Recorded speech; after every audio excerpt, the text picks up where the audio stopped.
definitely playing a great role in hinterland when you interact with audiences there. But is that what really impacts the message that you want to deliver, or is it the real substance or the content that remains the universal theme while you have been doing interventions at the ground level? I'm just trying to assume that either you did the most traditional form of storytelling, which is through the word of mouth, that in that kind of a community, or you used certain technologies that really are being used by most of the organizations these days, which is films as a powerful medium. I'd like you to narrate to us how technologies really mold the storytelling concept to have an impact in different communities as you perceive. Yesterday there was a tectonic shift in our understanding of what media is, because when ACEE we started talking to everyone, we went on one assumption, that there are very creative geniuses, and on the one hand, and then there are people who really want to change the world, and people who are concerned about the priorities of our times. And we thought we will play as a bridge to these two. That's what we thought. But yesterday what happened was something else. Yesterday we realized that in every genius, whether it was Raj Kapoor, whether it was people who made films like Sholay, whoever they are, there is somewhere in their heart there is an ache. There is a concern to change. Because what was Raj Kapoor praised for yesterday? It was for Tisri Kasam, it was for Avara, it was for 420. And Sholay was remembered, and repeatedly we said, it spoke up, it indicated a new future for a widow.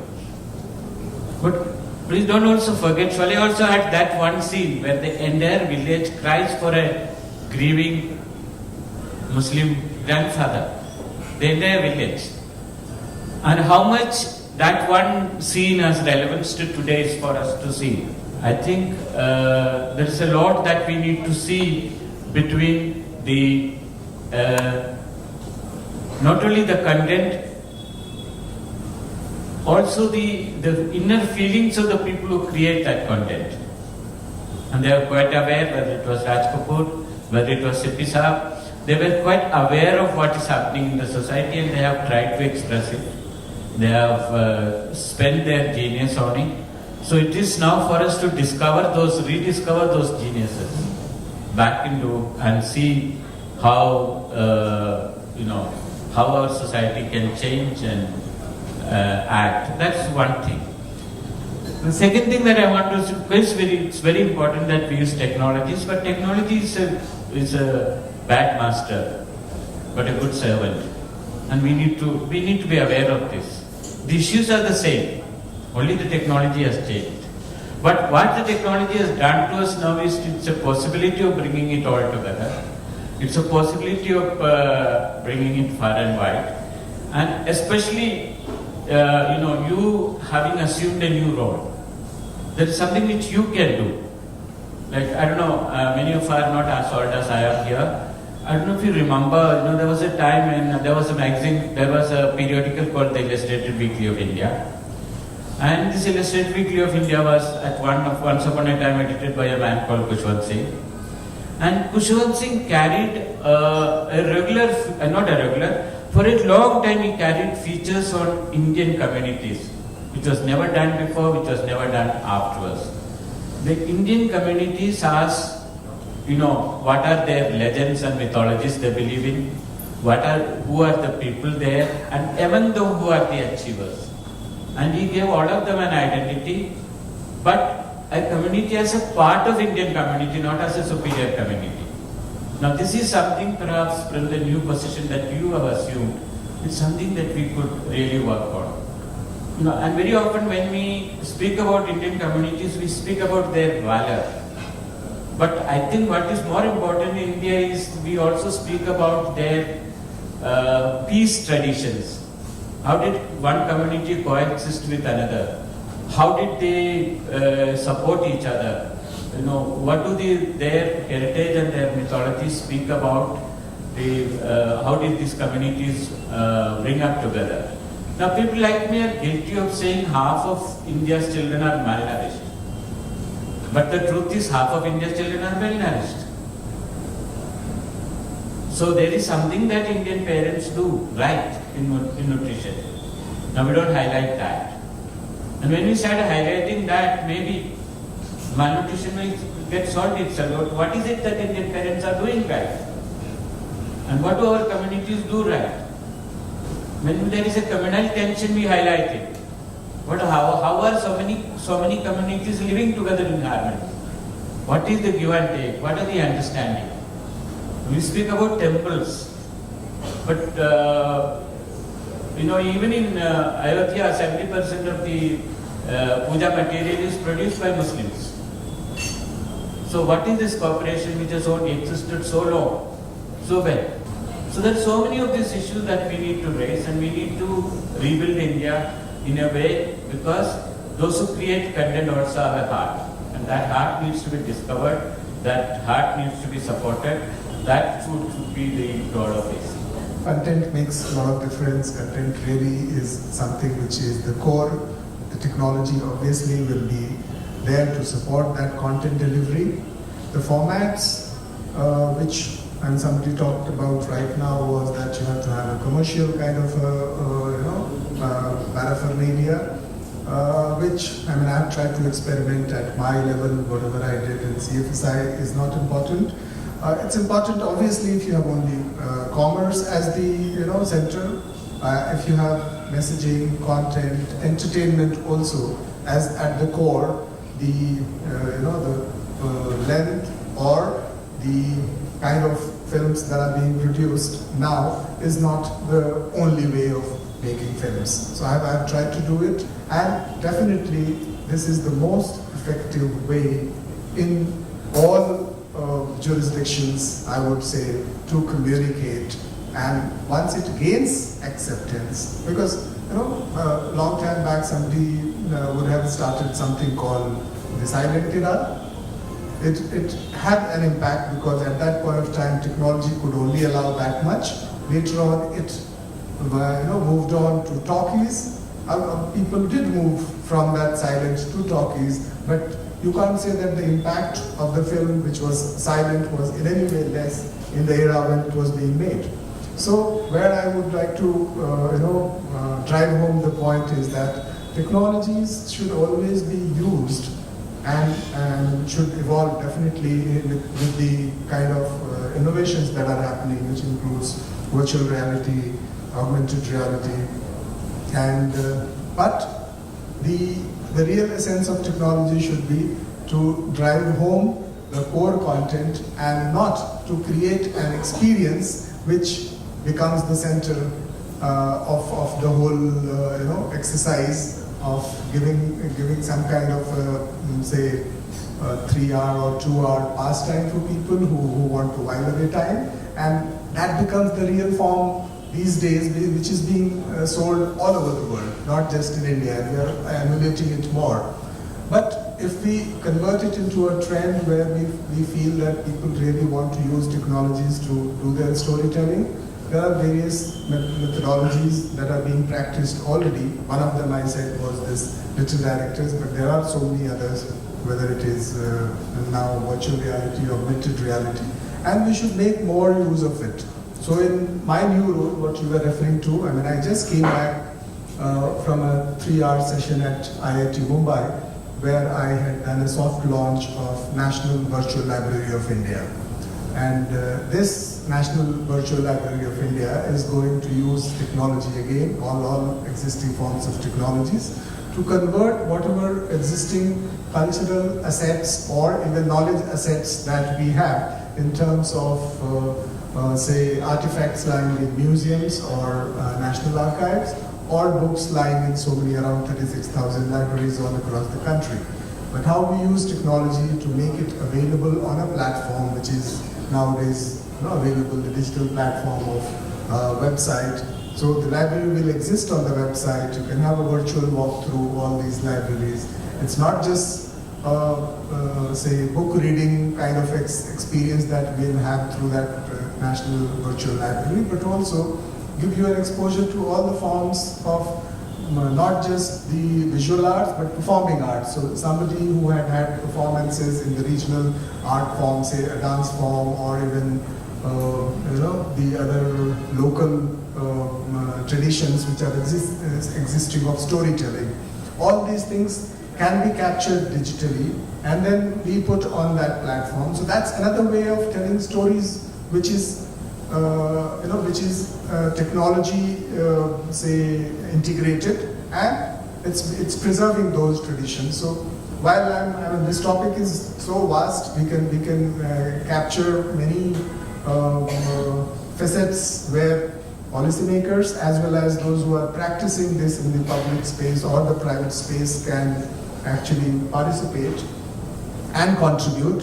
I'll ask Mr. Lee Ritson to really tell us your experience of using the new form of technology, the digital technology where you are doing so much, and try to illustrate how this has really helped in communicating the stories that have come across and that you have come across, and how you experience your experience can be used by some of the other filmmakers, content makers in this part of the world.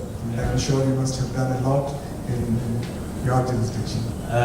We basically work with the majority of the large social publishers across the region to determine which markets are trending, what content is coming out of which markets, what content is going to cross-pollinate across different regions and across different countries.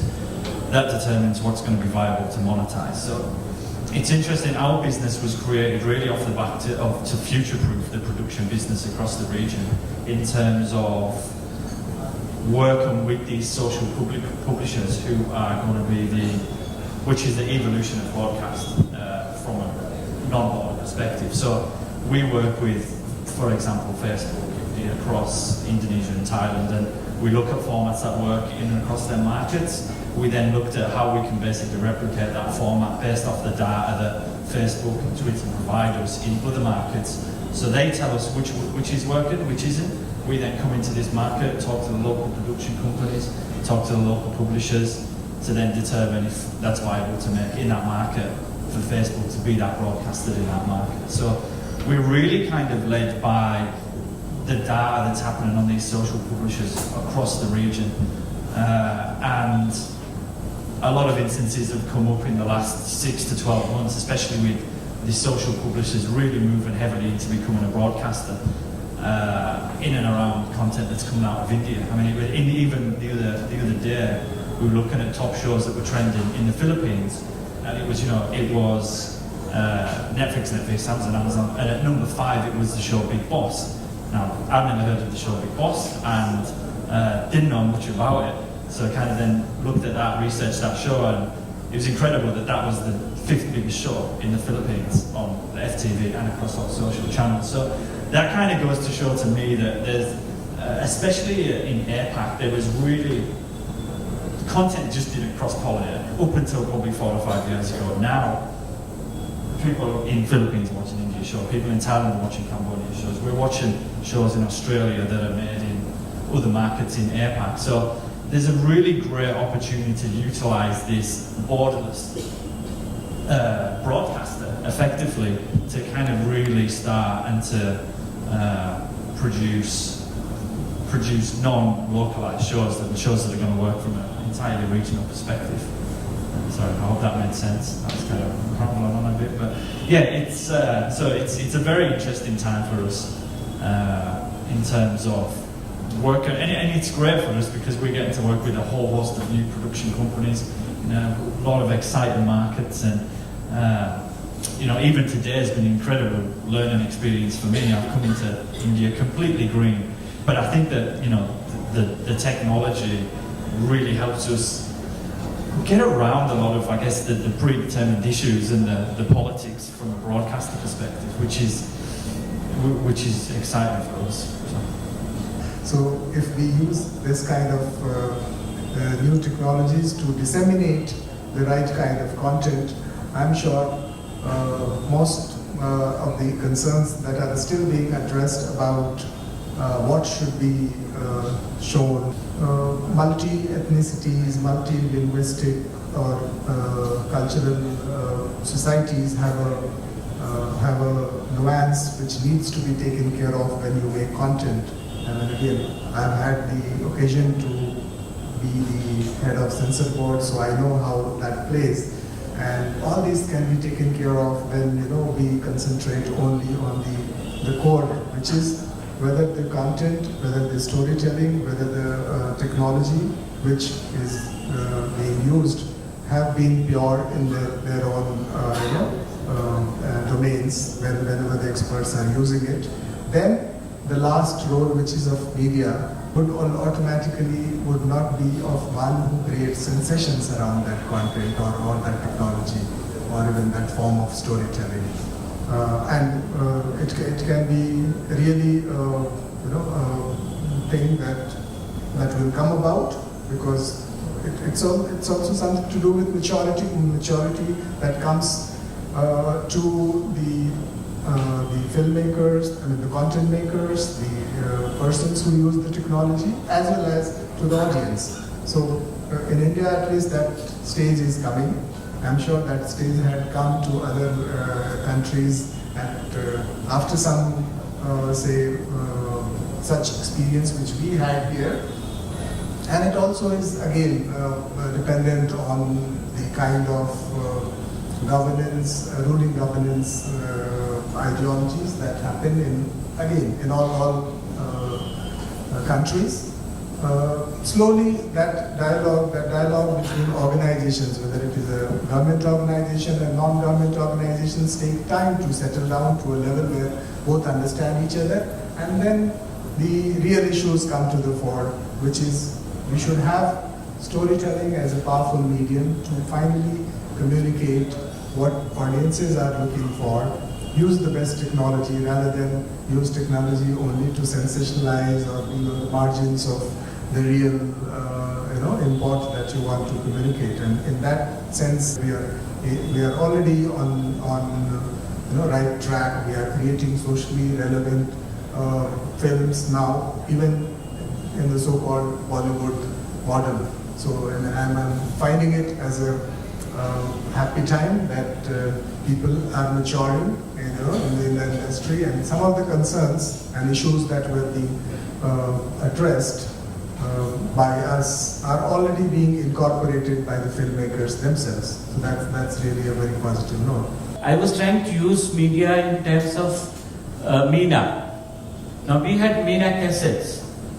Now the problem with Meena cassettes at that time was you need a video player. Then if you have a video player and you have the Meena cassette, it has to synchronize with your television. And that was always tough. And if you synchronized it, you don't have electricity. So what do you do? So the one thing was to say this is not appropriate technology, we could have given up. But instead what we did was we created Meena Theatre. We created Meena Theatre in a way, we had a group in Patna who would go around and train children to not as a street play, but as a Muppet play. So they are real Meena characters, they appeared, they had costumes, they had things. But wherever we went, we did not show them. We trained them so that they can have their own Meena clubs. So something like 20,000 Meena clubs got formed eventually. And it also went out of UNICEF hands because everybody else was hiring them for their messages. So Tatas were hiring them, all that. So the point is, that's what I was trying to say. The technology is not necessarily our master. And the second thing we got to realize it, especially when you deal with children, child participation means just one thing, adults listening. Otherwise, child participation has no meaning. Unless adults listen and adults act upon it, there is no meaning. Now, I'll tell you, nowadays far out district in Bihar. And we had a huge meeting called by the district collector. And he had from the UN to the universities, the academics, it was supposed to, the collector was seeking for enlightenment. How do you end child labor in Bihar? Sorry, in Nawar. That's what she wanted, wisdom. So we went. But instead of giving her wisdom, we all started arguing. What we started, we really intellectualized it. Somebody said, child labor is the cause of poverty. Someone else said, no, poverty is the cause of child labor. So until you end poverty, you can't end child labor. Somebody said, no, the children are working, adults are not working. So child labor is the cause of poverty. So it went on. But fortunately for us, there was an 11-year-old child who was there because she was the president of the children's panchayat. So she put up her hand. She put up her hand and the collector said, her name was Beauty Kumari. So the collector said, Beauty bolo. So then someone else was kind to her. So he said, stand up and speak. So she said, I'm already standing up. Okay. And then she said, I like this conversation between you two. Poverty first, and child labor next, and child labor first, and poverty next. Egg first, and chicken next, and chicken first, and egg. This is very good. You must continue to do it. But once in a while, you should stop and talk about something practical, something we can do.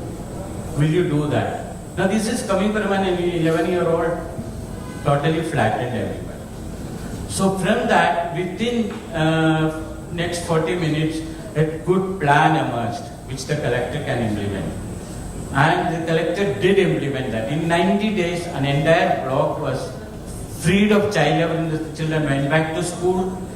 And she actually created a model that could have been taken all over India, but of course, there are other reasons why it didn't go up. So there is a very good valid reason to involve children. Now these kind of solutions only will come from children. It will not come from us. So the best media or best technology is probably children. And now with mobiles and the rest of it, we can give them that technology. But that's what we should aim at. Similarly, if it comes originally from the person who is telling the story, by you making use of the technology, making him use the technology, making him conversant with the technology, it becomes very, very authentic. The creative input of that story will go across, I think, that generation definitely, despite having less amount of VFX or whatever else can be added to it. Because the story has been told well. We have been able to tell, we employed mentors to tell them that technology has to be used in a particular way, and that's kind of an education that we do. The entertainment education is also helping in doing that to the original story creator. But having this pool now, I mean, that's what we want, that this pool should be used to, share it with people, children, or I mean, if later on we go to youth also, to people in other parts of the world where you will find that many themes of these stories are similar. Wherever I have interacted, I have found that underlying themes are similar, maybe because of the linguistic or cultural specificities. The way those stories are being told will be a little bit different, but there is a lot of connect.